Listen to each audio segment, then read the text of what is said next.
जय हिंद दोस्तों। आज परसेंटेज का पार्ट 6 में आपके लिए लेकर आया हूं। चलिए क्वेश्चन नंबर, कल से हम कंटिन्यू कर रहे हैं। कल 7 हो गया था, आज क्वेश्चन नंबर 8 है। देखिए यहां पर भी अभी मैं आपको केवल ये चीज सिखा रहा हूं कि परसेंटेज का उपयोग हम फ्रैक्शन के रूप में कैसे करते हैं और कैसे हमें ओरिजिनल वैल्यू लेने की जरूरत ही नहीं पड़ती है। आपका काम केवल कंपेरेटिव हो जाता है, कंपेयर करने पर ही हो जाता है। जब कभी भी वो आपसे क्या पूछता है, प्रतिशत कम पूछे या प्रतिशत अधिक पूछे। ठीक है, चलिए यहां रखते हैं। एक्स वाई से 25% अधिक धन कमाता है। तो देखिए सबसे पहले उसने लिखा है 25%, तो मुझे पता है 25% क्या होता है, 1/4 होता है। इसका मतलब यदि अब मैं यहां पर लिख रहा हूं एक्स और वाई, ठीक है, तो उसने कंपेयर किससे करा है, वाई से कंपेयर करा है। ठीक है, और मैंने आपको ये भी बताया था कि ओरिजिनल वैल्यू या जिसके बाद में से आ जाए वो वाली वैल्यू वो नीचे दी हुई होती है। ठीक है, इसका मतलब अगर वाई 4 है, यहां देखिए इस फ्रैक्शन को हमने तोड़ा तो 1/4 आया, तो यहाँ पर y की वैल्यू कितनी आ गई, 4। हमने कंपेयर कर रहे हैं अभी। ठीक है, तो देखिए 25% अतिरिक्त धन कमाता है, अतिरिक्त मतलब अधिक कमाता है।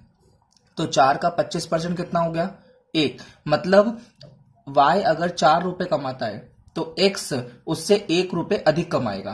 तो x कितने कमाएगा, 5 रुपए कमाएगा। ठीक है, तो यहां हमने कंपेयर करा कि x कितने रुपए कमाता है, 5 रुपए, और y कितने कमाता है, 4 रुपए, इसके अकॉर्डिंग। ठीक है, तो आपको बताना है कि y x से, मतलब अब किससे, x से, तो जो जिससे पूछता है वो नीचे आता है, तो x की वैल्यू 5 है तो हमने लिखा 5। अब कितने प्रतिशत कम धन कमाता है, कम धन कमाता है मतलब ये इससे कितने रुपए कम कमाता है, तो 1 रुपए कम कमाता है, तो 1 लिख देंगे। अच्छा, मल्टीप्लाई में 100 लिखने की जरूरत ही नहीं है। ठीक है, क्यों, क्योंकि हमको आता है फ्रैक्शन को सीधे परसेंटेज में चेंज करना। तो 1/5 कितने परसेंट हो गया, 20% हो गया। तो बस आपका आंसर कि जो y है x से 20% कम कमाता है। ठीक है, बहुत इजी था। यहां पर देखिए आपका काम उसने 5 और 4 को कंपेयर करके ही करवा दिया, किसने, इस 25% ने। ठीक है, चलिए एक और करते हैं। यदि कृष्णा की आय राधा की आय से, किसकी आय से, राधा की आय से, तो यहां पर देखो एक कृष्णा होगा और एक राधा होगी। तो राधा की आय से, इसका मतलब अब हम वैल्यू निकाल सकते हैं, नीचे जो आएगी वो राधा की आएगी। तो हमें पता है 16 इंटीजर 2/3 कितना होता है, 1/6 होता है। इसका मतलब अगर राधा 6 रुपए कमाएगी तो जो कृष्णा है वो इतने परसेंट कम कमाएगा। तो इतने परसेंट कितना है, 1 रुपए कम है। मतलब अगर राधा 6 रुपए कमाएगी तो कृष्णा कितने कमाएगा, 5 रुपए कमाएगा। क्यों ऐसा, 16 इंटीजर 2/3% को हम लिख सकते हैं 1/6। इसका मतलब 6 का 16 से ही 2/3% कितना होता है, 1 होता है। इसका मतलब कृष्णा की आय राधा की आय से अगर इतना कम है, तो अब आपको बताना है राधा की आय कृष्णा की आय से, किसकी आय से, कृष्णा की आय से। तो कृष्णा को कौन कर रहा है, 5 कर रहा है। अच्छा, कितना अधिक कमा रहा है, तो 1 रुपए अधिक कमा रहा है। परसेंट निकालना है तो 100 लिखने की जरूरत ही नहीं है, केवल मैं आपको बताने के लिए 100 लिख रहा हूँ। 1/5 कितना परसेंट होता है, तो अभी हमने थोड़ी देर पहले देखा 1/5 होता है 20%। तो इसका आंसर भी कितना हो जाएगा, 20%। यहाँ आपको कोई से फॉर्मूले रटने की जरूरत नहीं है, आप इसको कंसेप्ट के अकॉर्डिंग भी कर सकते हो। और ये जो मैं कर रहा हूँ, ये जो मैंने अभी कैलकुलेशन करा है, ये आप मन में भी कर सकते हो अगर आपने इसकी अच्छे से प्रैक्टिस करी है तो। और अगर अभी तक प्रैक्टिस नहीं हुई है तो वापस से आप पहला और दूसरा वीडियो देखिए मेरा, और जितने क्वेश्चन की प्रैक्टिस कर सकते हो उतने क्वेश्चन की प्रैक्टिस करिए। चलिए एक और देखते हैं। पी क्यू से 6 गुना बड़ा है, तो किससे बड़ा है, क्यू से। तो अगर मैं क्यू को 1 मान लूं तो क्यू से 6 गुना बड़ा, मतलब ये 6 हो गया। देखो ना, अगर क्यू 1 रुपए कमाता है तो क्यू से 6 गुना रुपए कौन कमाता है, पी कमाता है। तो पी कितना कमाएगा, 6 रुपए कमाएगा, बस। अब देखिए उसने पूछा है पी से, पी से पूछा है, मतलब पी को हम लिखेंगे नीचे, कितने प्रतिशत कम कमाता है। तो ये इससे कितने रुपए कम कमाएगा, 5 रुपए। तो यहां पर आ जाएगा 5/6। अब 5/6 कितने प्रतिशत होता है, तो ये आपको निकालने के लिए सबसे पहले देखना पड़ेगा 1/6 कितने प्रतिशत होता है। तो 1/6 होता है 1/6 होता है 16 से ही 2/3% होता है। हमको तो 5/6 चाहिए, तो मैं अब इसके अंदर 5 से मल्टीप्लाई करूंगा। तो मुझे पता है 16 पंजे कितना होता है, 80 होता है। प्लस अब 5 का मल्टीप्लाई मैं इसमें भी करूंगा तो 5 दूना कितना होगा, 10 होगा, मतलब 10/3 होगा। 10/3 को मैं लिख सकता हूं 3 इंटीजर 1/3। 80 प्लस 3 कितना हो गया, 83। तो यहां से आपका आंसर आ गया 83 इंटीजर 1/3% रुपए क्या करता है, ये कम कमाता है। तो यहां पर आपको एग्जैक्ट वैल्यू की जरूरत नहीं पड़ी, आप इजीली केवल कंपेयर करके फ्रैक्शन फॉर्म में ही आप कैसे कर सकते हो जल्दी। मैं अभी आपको केवल ये सिखा रहा हूं कि इस फ्रैक्शन का उपयोग हम क्वेश्चन में कैसे करेंगे परसेंटेज के। ठीक है, चलिए ये वाला क्वेश्चन करते हैं, क्वेश्चन नंबर 11। अच्छा, मैं आज जो भी क्वेश्चन करवाऊंगा सबसे पहले आपको वीडियो पॉज करना है और खुद करके देखना है कि आप कर पा रहे हो कि नहीं कर पा रहे हो इस फ्रैक्शन से।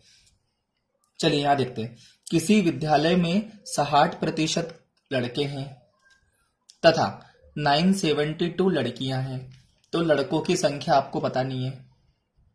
अब आप गलती मत करना इसको कैलकुलेशन करने की। सबसे पहले हमको पता है कि 60% को मैं लिख सकता हूं 3/5। अब एकदम से मैंने कैसे लिखा, तो यहां देखिए 20% को हम लिख सकते हैं 1/5। अब 20% और यहाँ 60% है, मतलब ये 3 गुना है। अगर ये 3 गुना है तो ये भी 3 गुना होगा, तो 3/5 आपका ऐसे आ गया। ठीक है, तो 60% हो गया आपका 3/5। अच्छा, मैंने आपको ये भी बताया था कि जो नीचे आता है वो हमेशा टोटल होता है। इसका मतलब अगर कुल 5 लड़के और लड़कियां हैं तो उसमें से 3 क्या होंगे, लड़के होंगे। क्यों, क्योंकि कुल का 60% कितना होता है, 3 होता है। और नीचे मैंने आपको बताया है कि नीचे हमेशा टोटल वैल्यू आती है या फिर जिससे अपन कंपेयर करते हैं उससे आती है। तो अभी हम किससे कंपेयर कर रहे हैं, हम उस विद्यालय में सारे लड़के और लड़कियों से कंपेयर कर रहे हैं ना। उसने क्या बोला है, एक विद्यालय में 60% लड़के हैं, मतलब विद्यालय में लड़के भी होगी और लड़कियां भी होगी, और उसका 60% लड़के हैं। तो बस हमने देखा कि कुल हमारे पास लड़के और लड़कियां मिला के 5 है। इसमें से लड़के कितने हो गए, 3। तो अब मुझे बताइए लड़कियां कितनी होगी, तो आप बोलोगे लड़कियां 2 होगी। क्यों, क्योंकि टोटल कितने व्यक्ति हैं, 5 व्यक्ति है। तो बस आपका आंसर आ चुका है। अब यहां पर 3 यूनिट लड़के हैं और 2 यूनिट लड़कियां हैं। क्वेश्चन में आपको देके रखा है 972 लड़कियां हैं, इसका मतलब 2 यूनिट की वैल्यू उसने दी है 972 रुपए। 972 लड़कियां, तो 1 यूनिट की वैल्यू कितनी हो जाएगी, तो आप इसको कराओगे 2 4 जा 8, यहाँ पर 17, 2 8 जा 16 और 2 6 जा 12, मतलब 1 यूनिट की वैल्यू आई 486। ये मैं डिवाइड करे बगैर भी आपको बता सकता था, पर केवल मैं आपको बता रहा हूं कि आप इसको कैसे करोगे। और अगर आपने इन क्वेश्चनों की प्रैक्टिस कर ली, ये क्वेश्चन कैसे थॉट प्रोसेस से हो जाते हैं। उसने क्या पूछा है, लड़कों की संख्या कितनी है, तो जब 1 यूनिट की वैल्यू 486 है तो लड़के कितने यूनिट है, 3 यूनिट। तो मैं इसमें 3 से मल्टीप्लाई कर दूं तो 6 तिया 18, 1 24 और 1 25 की 5 हंसी लई 2 12 13 14, मतलब कितने लड़के होंगे, 1458 लड़के होंगे। अच्छा, अगर वो बोलता कि विद्यालय में कुल कितने हैं, तो कुल कितने थे, 5 यूनिट थे, तो अब मैं इसके अंदर 5 से मल्टीप्लाई कर देता तो कुल बच्चे आ जाते कुल, या फिर मैं लड़के निकाल देता और लड़के और लड़कियों को प्लस कर देता तो भी तो मेरा आंसर वही आता। तो यहां पर वो जो भी पूछ ले आप इजीली बता सकते हो। चलिए दोस्तों अगला क्वेश्चन करते हैं। सबसे पहले क्वेश्चन देखते हैं हम। ABCOD ने एक पेन 56 लाख रुपए में खरीदा। BCOD का हिस्सा ए के हिस्से का इतने परसेंट था, ACOD का हिस्सा बी के हिस्से का इतने परसेंट था, और सी का हिस्सा ABOD के हिस्से का 40% था। तो डी का हिस्सा आपको याद करना है। बहुत इजी क्वेश्चन है, इसको जब आप करने बैठोगे तो आपका टाइम बहुत जाएगा। अब अगर इसको ही हम अगर फ्रैक्शन फॉर्म से करते हैं, परसेंटेज से न लेते हुए अगर मैं फ्रैक्शन फॉर्म से करता हूं तो ये बहुत इजी हो जाएगा। और इसी क्वेश्चन के एंड में मैं आपको एक ऐसी ट्रिक बताऊंगा जिससे ये क्वेश्चन आपका विद इन अ सेकेंड हो जाएगा। पर पहले उसका कंसेप्ट क्या है मैं आपको पहले वो बताता हूं, ठीक है। तो देखिए यहां पर BCOD का जो भी हिस्सा होगा वो ए के हिस्से का 460% होगा। तो सबसे पहले मैं 460% कितना होता है फ्रैक्शन में वो निकाल लेता हूं। तो इसको मैं लिखूंगा 400 प्लस 60, 400 को लिखेंगे 4 और 60 को मैंने अभी बताया है, 60 को मैं 3/5 लिखता हूं, ये सब प्रतिशत में है ना। 5 चौक 20, 20 प्लस 3 23, तो इसका मतलब ये हो जाएगा 23/5। अब मैंने आपको बताया था कि जिसके बाद में मतलब जिससे कंपेयर करते हैं उसने ए के हिस्से से कंपेयर करा है, ठीक है, ए के हिस्से से कंपेयर करा है, तो ए का हिस्सा नीचे वाला होगा। इसका मतलब अगर ए 5 रुपए लगाता है तो बी सी और डी मिलके कितने रुपए लगाते हैं, 23 रुपए लगाते हैं। फिर समझना बहुत ध्यान से।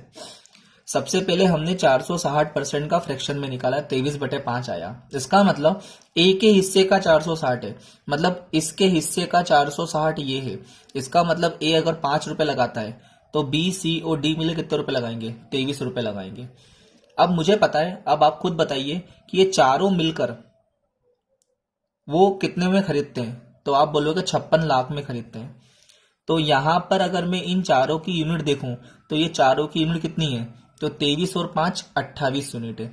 इसका मतलब 28 यूनिट की वैल्यू ही तो उसने देख रखी 56 लाख। तो यहां से आप एक यूनिट की वैल्यू निकाल सकते हो, 28 का डबल होता है 56, तो एक यूनिट की वैल्यू हो गई 2 लाख।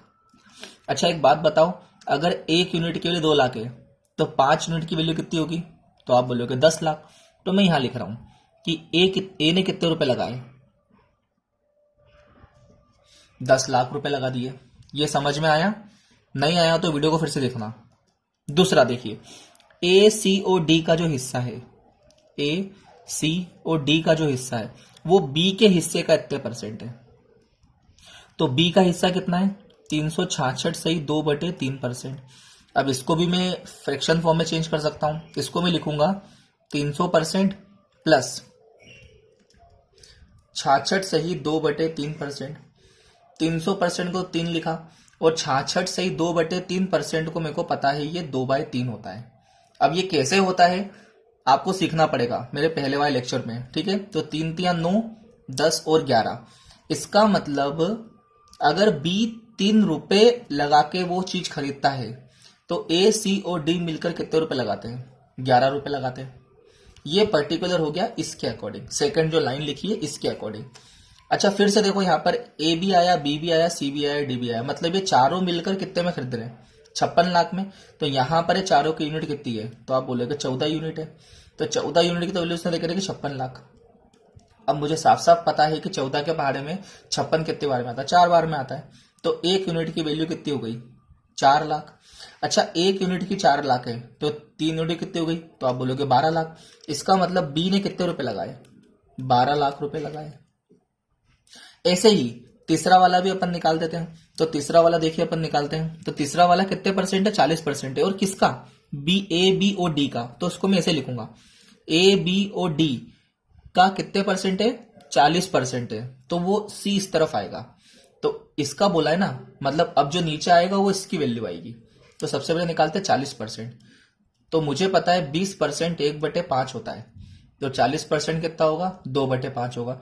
इसका मतलब ए बी और डी ने मिलकर कितने रुपए का लगाए, 5 रुपए लगाए। तो अगर इन्होंने 5 रुपए लगाए तो सी ने कितने रुपए लगाए, 2 रुपए लगाए। यहां भी देखिए ए बी सी और डी है, चारों हैं। जब चारों हैं तो इन चारों का प्लस कितना होगा, 7 यूनिट। मतलब इन चारों ने मिलकर कितने रुपए लगाए, 56 लाख रुपए लगाए।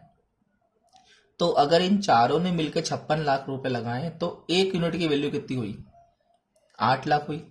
अच्छा एक की 8 लाख है तो दो की कितनी होगी, 16 लाख होगी। तो यहां से सी की वैल्यू भी आ गई 16 लाख रुपए। अब मेरी बात बताइए, आपके पास ए की कीमत आ चुकी है, बी की आ चुकी है और सी की आ चुकी है। अगर मैं इन तीनों को प्लस कर दूं और इन चारों ने कितने मिलके लगाए, 56 लाख, और इन चारों में से इनको माइनस कर दूं तो क्या मेरे पास डी की वैल्यू नहीं आ जाएगी, तो आप बोलोगे हाँ आ जाएगी। ठीक है, इसको भी देख लेते हैं। 10 और 12 22, 22 और 16 38 होता है। और 56 में से अगर 38 गए तो यहां पर 6 आया और 18 आया, है ना। 16 में से 8 गए तो 8 बचे, और 4 में से 3 का तो 1, मतलब डी की वैल्यू कितनी आ गई, 18 लाख।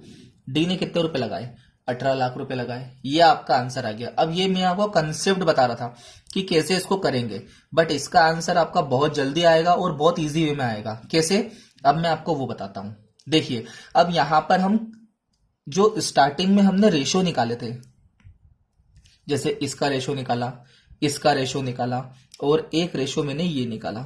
अब मैं आपको ये वाला जो कैलकुलेशन है ये न करूं और सीधे मैं इस रेशो से ही कैसे आंसर लेकर आऊं, हम वो भी कर सकते हैं। देखो कैसे, B plus C plus D और ए ने मिलकर कितना कमाया, तो अब इसको मन बोल दे कि अगर ए ये 23 है तो ये कितना होगा, 5 होगा, हाँ कि ना।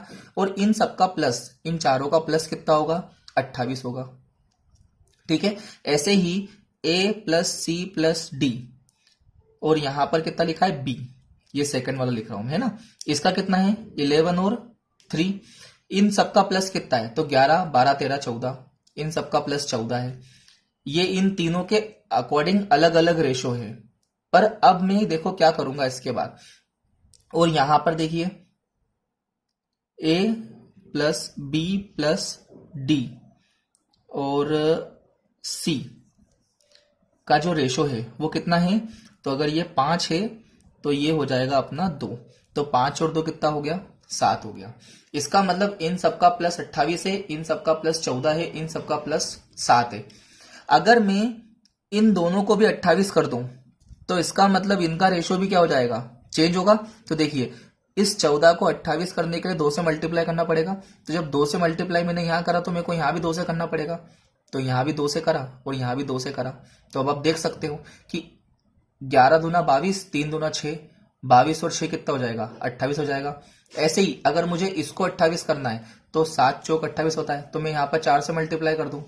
ये सब वन वन में करेंगे। देखो अभी मैंने को इतना लिखा है सेकंड बार में, और आपका आंसर कैसा आ जाएगा आपको बहुत जल्दी आ जाएगा समझ में। ठीक है, तो 5 चौक 20, 4 दूना 8, 20 प्लस 8 कितना हो गया, 28 हो गया। अच्छा ऐसा अपन ने क्यों करा, ऐसा हमने इसलिए करा क्योंकि मुझे एक बात बताओ, अगर 20 और 15 लिखा हुआ है तो इसको आप काट के लिख सकते हो, मतलब ये कितने 5 के पारे में आएगा, तो 5 चौक 20 और 5 तिया 15।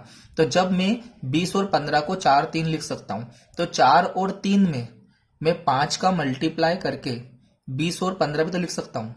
तो इसीलिए मैंने केवल यहां पर इसके इक्वल को करने के लिए लिखा हुआ है। अब देखो यहां भी 28 हो गया, यहां भी 28 हो गया, यहां भी 28 हो गया। इस 28 के अकॉर्डिंग ए की वैल्यू 5 है, इस 28 के अकॉर्डिंग बी की वैल्यू 6 है और इस 28 के अकॉर्डिंग सी की वैल्यू 8 है। अब देखो बहुत इजी है, यहां से बी की वैल्यू कितनी है, 6 है ना, और यहां पर देखो बराबर 28 भी हो चुका है, तो यहां पर जब 6 है तो मैंने यहां ले 6 लिख दिया। बी की वैल्यू कितनी हो गई, 6 हो गई। 4 दूना 8, सी की वैल्यू कितनी हो गई, 8 हो गई। अब मुझे पता है इन तीनों की वैल्यू 23 है, और 6 और 6 12 13 14, इन दोनों की वैल्यू 14 है। तो 23 में से अगर मैं 14 को माइनस कर दूं तो कितना बचेगा, 9 बचेगा। अब मुझे पता है, अब देखो केवल अब इसके अकॉर्डिंग ही आपका आंसर आ जाएगा। 5 और 23 को प्लस करेंगे तो 28 यूनिट, मतलब इन सब ने मिलकर 28 यूनिट पैसा दिया। एग्जैक्टली कितना था वो, 56 लाख था। तो 1 यूनिट की वैल्यू कितनी आई, 2 लाख रुपए। अब मुझे एक बात बताइए, जब 1 यूनिट की वैल्यू 2 लाख है और उसने डी की पूछी है, तो डी कितनी है, 9 यूनिट, तो 9 इंटू 2 करने कितना आएगा, 18। देखो सीधा आपका आंसर आ गया 18। केवल हमने करा कितना है, ये करा है केवल जरा सा, और इसके अंदर आपका आंसर आ गया। केवल आपको समझाने के लिए मैंने ये सब चीजें लिखी हुई है। अगर आपको ये समझ में आ रहा है तो बहुत अच्छी बात है, और अगर नहीं आ रहा है तो आप वीडियो को फिर से देखिए, थोड़ा लंबा होगा वीडियो, बट आप एक बार अगर कंसेप्ट को जनरेट करना सीख गए तो आने वाले क्वेश्चनों में आपको कोई प्रॉब्लम नहीं आएगी। ठीक है, चलिए हम अगला क्वेश्चन देखते हैं। चलिए दोस्तों अगला क्वेश्चन लेकर आए। ये क्वेश्चन आपका फ्रैक्शन में या फ्रैक्शन के कंसेप्ट को और अच्छे से बिल्डअप करेगा, इसीलिए मैं ये वाला क्वेश्चन लेकर आया हूं आपके लिए। ठीक है, देखिए एक व्यक्ति 10 मिनट में 20 पंक्तियां टाइप करता है। इसका मतलब क्या हुआ, यदि वह 10 मिनट में 20 पंक्तियां टाइप करता है तो बताओ 1 मिनट में कितनी पंक्तियां टाइप करेगा, तो आप बोलोगे 2 पंक्तियां टाइप करेगा। ये इसकी हो गई इफिशियंसी। इफिशियंसी को हिंदी में बोलते हैं क्षमता। क्षमता क्या होता है, स्पेसिफिक टाइम में उसके द्वारा किया गया कार्य, मतलब स्पेसिफिक टाइम कितना है, 1 मिनट। 1 मिनट में उसके द्वारा कार्य किया गया, कितना कार्य कर रहा है, 2 पंक्तियां टाइप कर रहा है। ठीक है, लेकिन वह प्रत्येक पंक्ति में 8% खाली स्थान छोड़ देता है।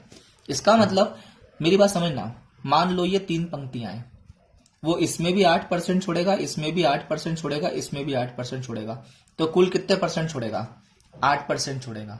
अब बहुत सारे बच्चे क्या बोलेंगे कि यार 3 पंक्तियां हैं, इसमें भी 8, इसमें भी 8, इसमें भी 8, तो 24% छोड़ेगा। ऐसा नहीं होता है। जब भी परसेंट निकालना होता है तो परसेंट का मतलब ही क्या होता है? प्रति 100, प्रतिशत, शत मतलब 100 होता है, ठीक है, प्रति 100। इसका मतलब यहां देखिए, आप अगर इसको देखोगे तो देखो यहां पर 100 में से 8% कर रहा है। एक एग्जांपल देता हूं मैं, टोटल वो 100 लाइनें करता है, तो 100 का 8% कितना हुआ? 8 लाइनें। तो वो यहां पर 100 लाइनों में से 8 लाइन छोड़ देता है। अच्छा, दूसरी भी तो 100 लाइन होगी, उसमें से 8 छोड़ेगा। तीसरी भी 100 लाइन होगी, उसमें से 8 छोड़ेगा। 100 कितना होगा? 300 लाइन। तो 300 में से जब वह 8 8 और 8 24 छोड़ता है, और इसका अगर मुझे प्रतिशत निकालना होता है तो ये 2 से 2 कैंसिल हो गया, 3 से ये 8 बार में, तो देखो आया 8%। तो उसने आपसे संख्या नहीं पूछी है, उसने आपसे प्रतिशत पूछा है। तो चाहे वो 3 हो, 2 हो, 10 हो, 20 हो, कुछ भी हो, ठीक है, अगर उसने प्रतिशत दे दिया है तो इसका मतलब सबके लिए एक ही होगा। तो यहां देखिए, वह 1 मिनट में 2 पंक्तियां लिखता है, ठीक है, मेरी बात समझना, 1 मिनट में 2 पंक्तियां टाइप करता है और इन 2 पंक्तियों का 8% खाली स्थान छोड़ देता है। तो एक बात मेरे को बताओ, अगर उसने 8% खाली स्थान छोड़ा है तो काम कितना करा है? तो आप बोलोगे 92% काम करा है, हाँ कि ना? तो देखो हम यहीं पर लिखेंगे कि 1 मिनट में उसने 2 पंक्तियां क्या करी है? टाइप करी है, और इन 2 पंक्तियों का 92% काम करा है ना? 1 मिनट में 2 पंक्तियों का 92% उसने टाइप कर दिया है। 8% खाली छोड़ा है, तो कितने परसेंट टाइप करेगा? 92, ठीक है। चलिए आगे बढ़ते हैं। 40 पंक्तियां वाले 23 पेजों को, मतलब 40 पंक्ति, एक पेज में कितनी पंक्तियां होगी? 40 पंक्तियां होगी। और कितने पेज हैं? 23 पेज है। तो टोटल पंक्तियां मेरे पास आ गई, ठीक है। अभी मल्टीप्लाई मत करना आप लोग। देखो एक पंक्ति मतलब कितनी पंक्तियां हैं? 40 पंक्तियां हैं, और एक पेज में टोटल पेज कितने? 23 पेज है। तो 40 को 23 से अपन ने मल्टीप्लाई करेंगे, टोटल लाइन आ जाएगी मेरे पास, ठीक है। को वह कितने समय में टाइप करेगा यदि अब वह पहले का 25% अतिरिक्त खाली छोड़ता है? तो मुझे बताओ, पहले कितने परसेंट खाली छोड़ता था? 8%। तो इस 8 का अगर मैं 25% निकालूंगा तो 1/4 आएगा। 4 से करा 2%, मतलब वो 2% और खाली छोड़ता है। तो पहले छोड़ता था 8%, 8 में 2 और जोड़ देंगे तो कितना होगा? 10%। तो वो 10% अगर खाली छोड़ता है तो बताओ कितने परसेंट वो काम करेगा? तो वो 90% काम करेगा। तो 90% आ गया।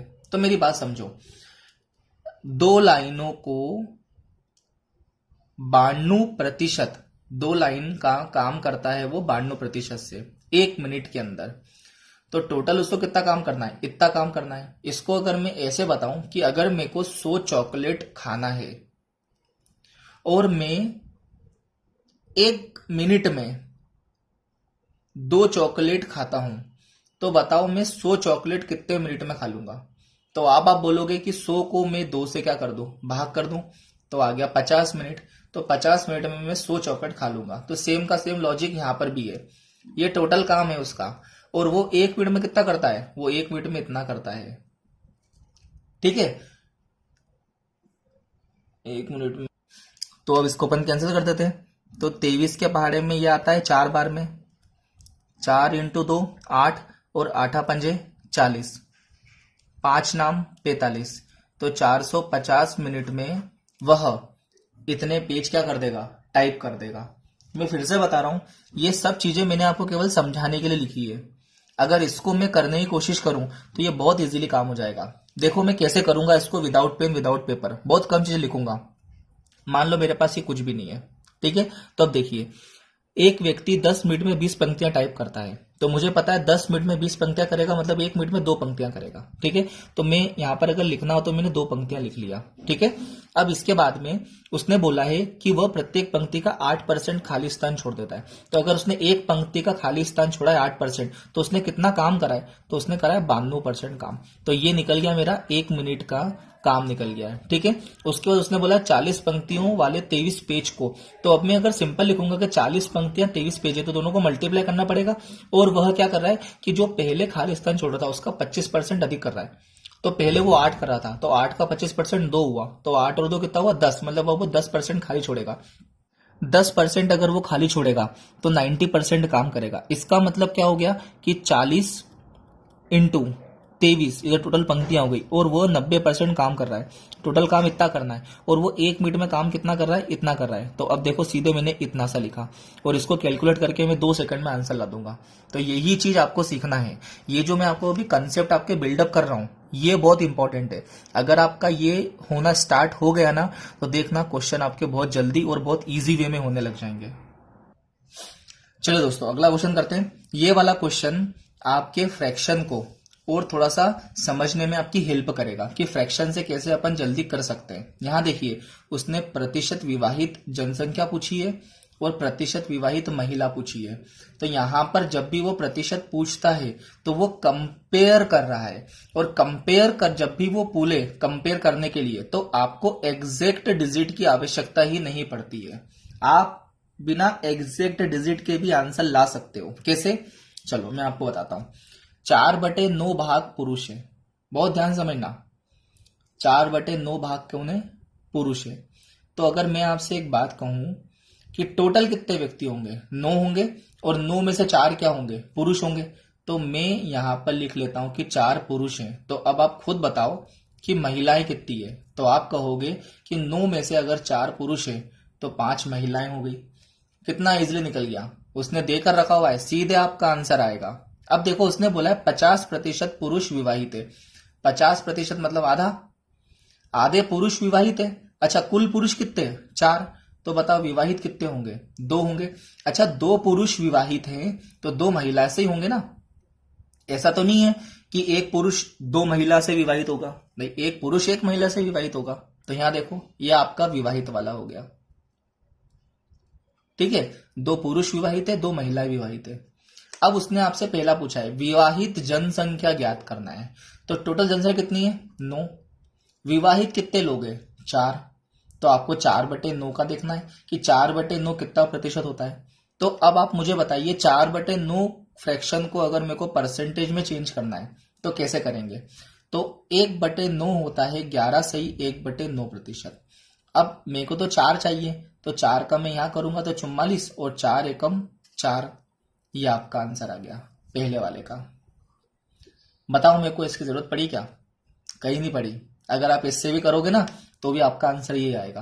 पर हमारा कितना जल्दी आंसर आ गया है, ये काम 4, 5 और 2 ने कर दिया है। चलिए देखते हैं। प्रतिशत महिला फाइंड आउट करना है। तो कितनी महिला विवाहित है? 2। कुल कितनी महिलाओं में से? 5 में से।